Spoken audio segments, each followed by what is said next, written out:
Now, we talked about finance, two of our beautiful panelists, okay?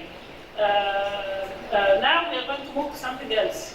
The institutions that are involved in supporting entrepreneurship are extremely important, okay? And when the institution is powerful and well organized, and their vision is clear, and the mandate is clear, and the programs are clear, then you find strong results. If not, you don't see them. So we have the experience of Bahrain that's actually very interesting to share. Please, Feryal.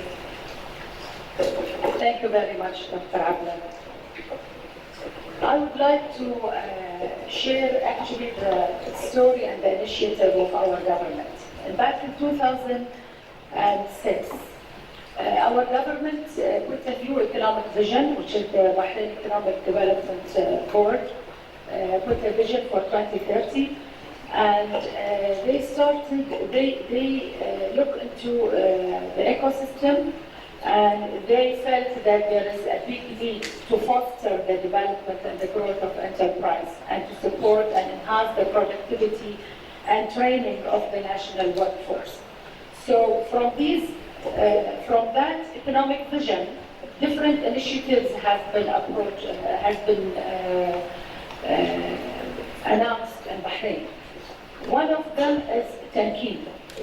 Tamkeen is a public authority that has been established in 2006, again, to support entrepreneurship and to pump in the money of the private sector. We do have a regulator, an LMRA, which is the Labor Market Authority, which they charge all the private sectors for all their foreigner laborers. Certain amount that they pay every month. And that fund, usually it was kept on the side, which the government was not using it to develop the ecosystem.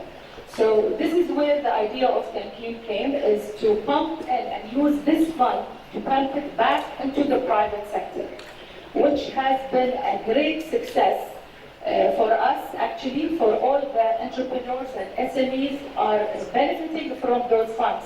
And of course, this fund and the major part of those funds is coming from big companies. So this fund is being pumped back in the private sector, supporting the SMEs, which they represent 90% of the total CRs in Bahrain. So it was a great idea and a great initiative from the government to support the SMEs and the entrepreneurship in Bahrain. I would like to share with you the different programs that Tamkeen is providing. Look behind you. I can't see. You ask for the screen. Okay, then I'll have to go back to the screen. So we do have different, as we said, for business startups, we have consultancy, feasibility study program, financing, especially women entrepreneurship, incubation, business incubator scheme, promotion.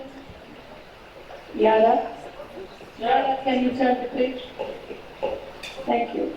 Muhasaba scheme, we have the Enterprise Support Development Agency, we have the finance scheme.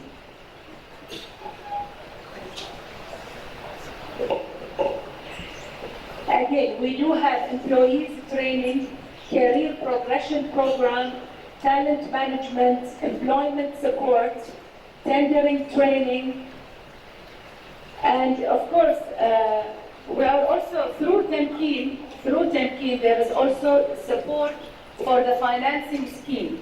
So Tamkeen will share part of the percentages from all the business loans. So they also subsidize these kind of interest for loan for entrepreneurship, for the different loans. Plus, we also have the scheme of supporting salaries for those businesses or entrepreneurs who are willing to employ Bahrainis. So they do also share their maybe 80% of their salaries for the first year, and then 50% for the second year, and then so on until they complete 4 years. So this is a very good initiative again from Temkeen to support entrepreneurship. The last thing that Temkeen has been done, and they have just launched, is the Export Bahrain Department, which is this is the new division that has been launched just 2 months ago in Bahrain, and it will have different solutions and different programs like export financing. They will be providing SMEs export financing and covering asset-based financing, export letter of credits, LCs, working capital, and operating costs. They will also provide export credit insurances. The first export credit guarantee will be financed by Temkeen. We do have the export training, export focus training, allowing companies to have necessary knowledge and skills required to become export oriented. Export workshops, they will provide regular workshops, consultations, share knowledge, growth opportunities, and business potentials.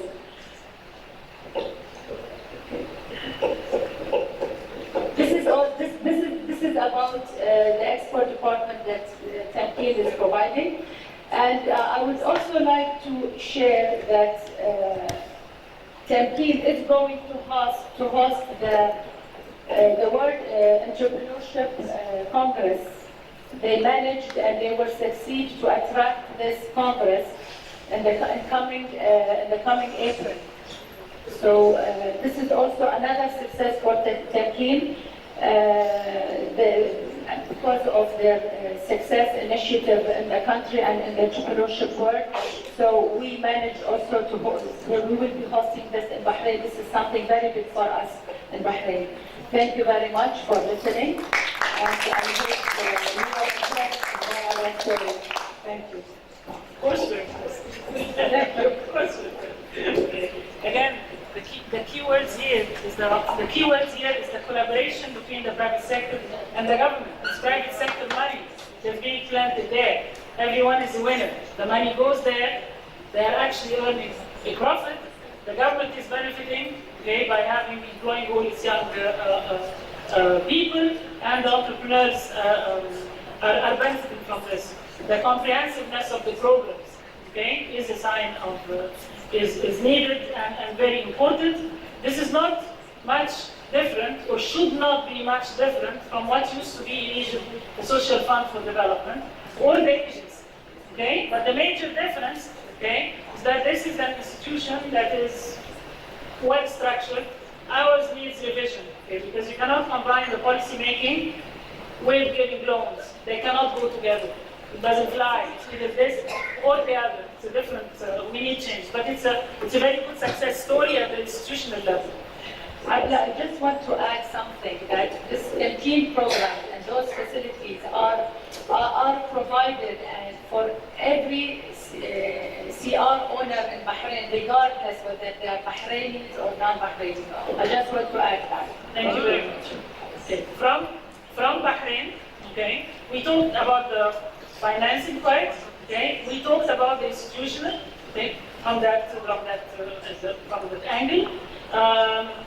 Now we talk about the laws. Whenever we have a problem, we come up with a law. Let's have a law to solve it. Okay, you're always putting the carriage ahead of the horse, and you never know what's going to happen with this new.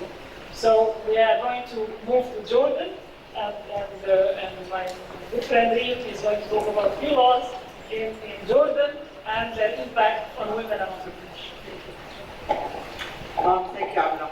I truly believe that having the money within the hands of the private sector is much more better invested in the development of the economy rather than keeping it with the government. So I comprehend what you're saying, and I agree with the Temkeen's policy over there. You know, countries are, as always has been said, that gender is part of economics. So the more you have women participation, the more the countries and the economies will flourish. Women in the MENA, they generate only 18% of the GDP, whereas in the world it's about 37%. only 90% participate in labor force in the MENA region, whereas it's almost 46% around the world. So Jordan is not an exception as well. We're part of the MENA region. We're about 10 million people in the country of Jordan. And we established a vision, which is 2025. And the vision in the certain issues regarding women issues, we said that we have to increase women participation in Jordan by the year 2025 to be around 24%. We have challenges, other countries they do as well. I will not mention them all, but I will focus on the legal issues. Legal is not the most important, but it's very important because it gives sort of directions for the country, and implementation, I think, and the bylaws and the details are also much more important than the law itself. Having said that, in Jordan for the last few years we have come up with new policies to see how we can really do better in the terms of business development for women in general. Recently, we established several laws. Some of them are still in the parliament, and we are discussed in the lower house, and they're now in the upper house of the country. And one major important law is the labor law. There's still some things that are not as good as we want it to be in Jordan or as women, but I think there has been major shifts and change in the mindset, at least, of where we would like to be and women participation. We have been talking about flexible hours for so many long, and I remember, just to tell you an example, that so many long, firstly, as we involved, when I was in the government, that was about 15 years ago, in the institutions that I had, I wanted to add flexible hours to the system because I have seen some women, they cannot really come on time at 8 in the morning because of issues related to nursery. They take their kids to nursery schools, and nursery opens at 7:30, they live far away, so practically they come into the office around 9 or quarter to 9. That was a big no in the system of the government. So what I did, I said, let's do flexible hours. It's okay for you to come at 9 in the morning, but let's compensate and have the office open on Saturday. So these hours will be compensated. We add them up and they will come on Saturday. So we did open 6 days over the week because of this. But the government system did not allow this, and they gave you sort of the red flag, No, you cannot do this, and it was really a big issue for me in the government because I shouldn't do that. I shouldn't be creative, because government is about bureaucracy. But I did that, and it was accepted at the end of the day. Every year, I used to have this kind of red report on me saying that I'm doing this kind of thing wrong. Now, in the law, we have flexible hours to be implemented in the government and in the private sector. So I think this is really a big achievement. Also, in the law, we have the Father's Day off, just we didn't have that. Now, in the law, we're very happy that we have the Father's Day off, a few days, where there's delivery for the mother. Nurseries. We used to have a law in the labor law that says if you have 20 women employed in your company, you have to have and to establish a nursery within the company. Practically speaking, it's not really very practical, because you cannot really every company establish a nursery. So, and 20 female, that will actually make sure that women are not employed, because if you reach the benchmark of having 20 employees and they're women, then you make up like 19 instead of 20, so you don't really, abide by the law. Now we have 20, and they're discussing it for them to go down to 15 employees, regardless of the gender. And if not possible to have a nursery within the company, then you are entitled and you have to compensate and to have access to nurseries within the community, which is close to you. Equal wages also is being worked on, but as also have been mentioned in India, now especially in the education and the teachers, now you have to establish a bank account for the teachers so that they know exactly how much they're being transferred to their account, and the minimum wage has to be abided. Another law also which has been established concerning the work from home. A lot of female, we talk about micro, small, and medium kind of businesses, but once you talk about the micro, the issue of working from home was a big issue because they're not part of the official system. There's a big discussion whether this is good or bad as long as they're working, but at the end of the day, the female wants to have access to finance, wants to be part of the system, and the government wants to take tax money as well. So it's better for them to be part of the ecosystem. And that's why now, companies can be established on their own officially. There's a certain criteria and there's business, whether it's food manufacturing, architecture design.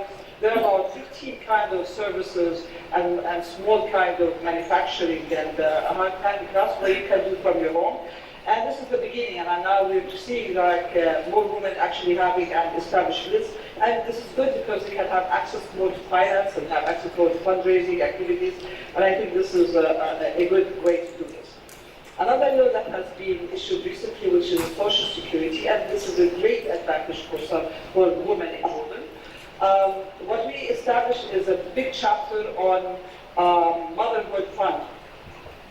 Because usually when women deliver, they go home for several months, and the employer doesn't want that, and that's why sometimes they try to avoid women. So what the government, what the law now says, not the government, but the law, is that there is a special fund for that, for motherhood, in which all the employees, they pitch into this fund through the Social Security, and upon delivery, the female would take the salary with her back to her house. So actually there's no interruption for her once she goes to her house. If she doesn't work, still she can earn money. Also another law that has been established recently, which is venture capital. I think this is extremely important, not just for women, but for entrepreneurs and for the community at large.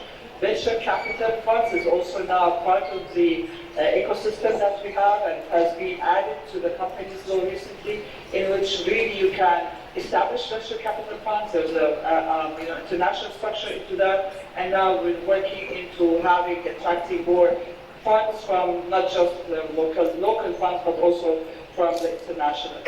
Another thing, actually, which is sort of controversial sometimes, which is the quota and legal system regarding quota and the policy of the countries regarding quota system. I come strong on this issue because when I ran for elections in the Chamber of Commerce, there definitely no quota in the chambers. When I ran for elections in the parliament, I was the only female then to win outside of the quota system. So, and then I used to think that quota is not really good for the woman, sort of degrading, only, the qualified should go there. But I tell you, I was totally wrong. And I say this, I did one out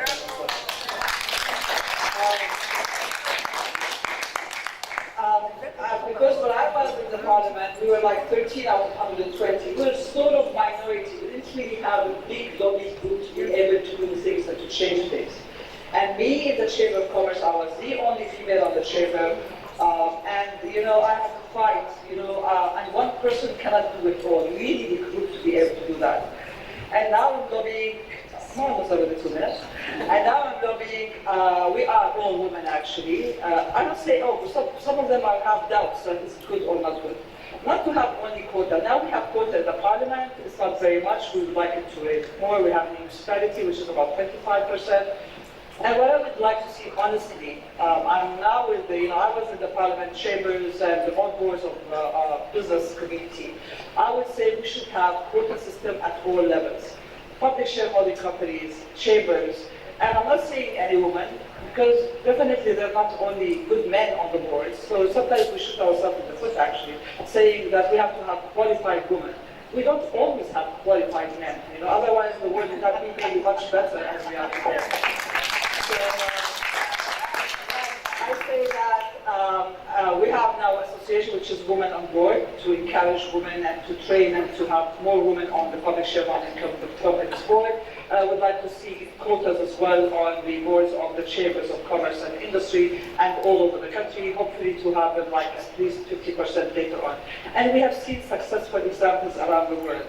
And some people say it's gradual, we have to increase this, and I think let's do it if we have the energy and the persistence. I think we can do it, and thank you all.